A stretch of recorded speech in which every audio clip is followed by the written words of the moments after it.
Comfort is a trap. Vigilance is freedom. I have a story to tell you about a village called Stillwaters.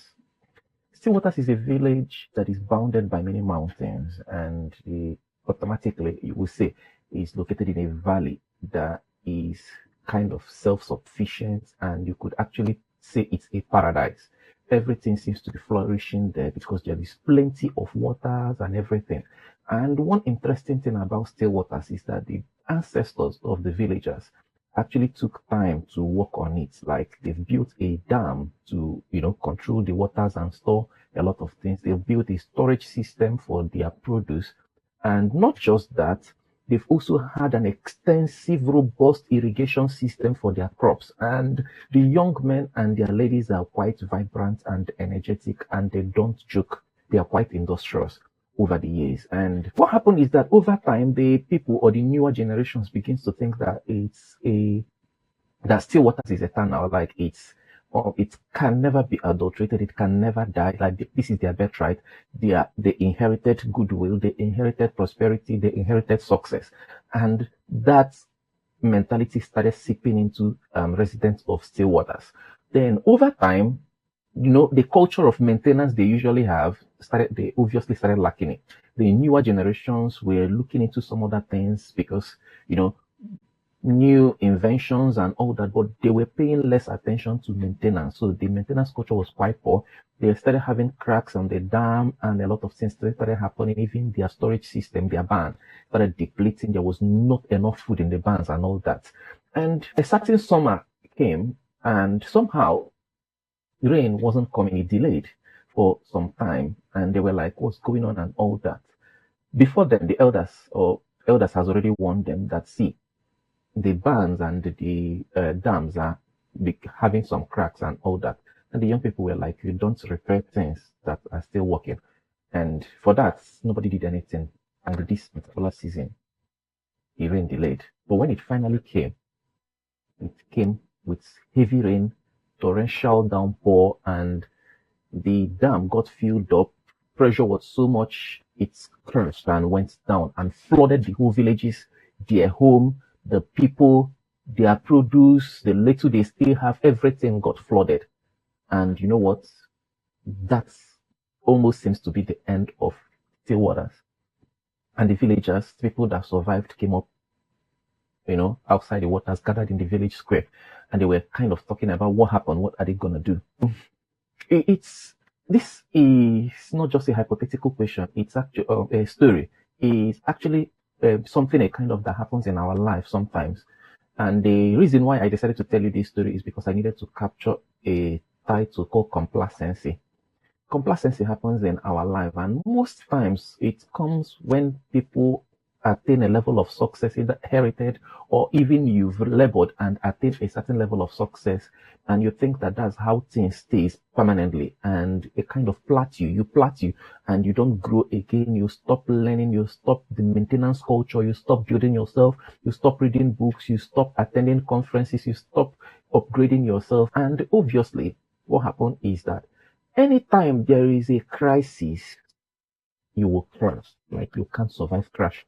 So now, what is complacency? Complacency is this feeling that we get sometimes that we are sufficient, we have everything we need, that there is no need to strive more, there is no need to push more, there is no need to work hard, like you become self-satisfied at the level you are, and that's complacency. It's an enemy of progress. So by whatever means, I think we should stay away from complacency. In fact, if I should tell you, there is a relationship between complacency and foolishness.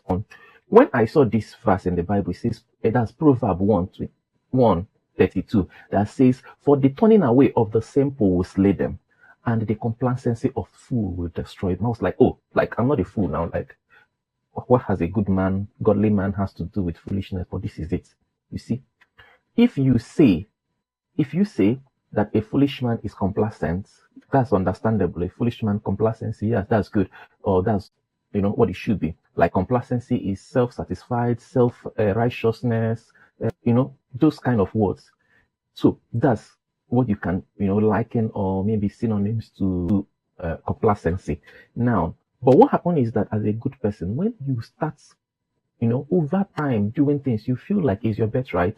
Like no matter what happens, like you're gonna emerge successful. You start losing that input, that energy, that cultivation, that strength you're putting in that is yielding the result. You start losing it, and once you start losing it, it will get to a time you will cry. So that's exactly why I decided to, mention about this. And then rounding up, there are three areas in our life we need to be very, very careful about complacency. And one of them is in personal development. I always talk about personal development. And you, like in our life, whenever you stop doing things that build you as a person, and whenever there is a crisis, when there is a heavy day, you are going to lose your ground. So those reading culture, those improving your habits, those, waking up early and all that, you have to keep to it. Don't lose your hold, don't lose your ground. Keep doing it every time. And then the second area in our life that complacency can seep in is an area of our spiritual life, our prayer life. What happens is that when you might be very prayerful while in school, prayerful when you are looking for job, prayerful when you're looking for accommodation, prayerful when you move to another country, but the moment you stabilize, like you start asking yourself what's going on, like it seems like you won't have any need for God again, or there is no place for God in your life again because everything is already provided for you. So this is the area we always encounter complacency. The another area, and the third and the last one I want to talk about, is financial growth. Sometimes because you can feed yourself, because you have just 3 kids at home, or maybe one, and whatever you're earning is enough to take care of everybody, you plateau at that level. There is no need to push ahead. There is no need to fire on, and that's the end of your growth. So we need to always work against this, and we all need to always, spot whenever complacency enters us. So how do you know when complacency starts setting in? When you start lacking the excitement, amazement that comes with new job, like all those oh, this is exciting, this is like what is surprise and all that, or you don't feel challenged, or you start living a life of routine.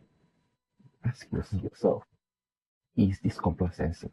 And if the answer is yes, then you need to start retracing your step. What is that energy that you used to have? What's that motivation you used to have? What's that thing you used to do in the morning when you wake up all the time?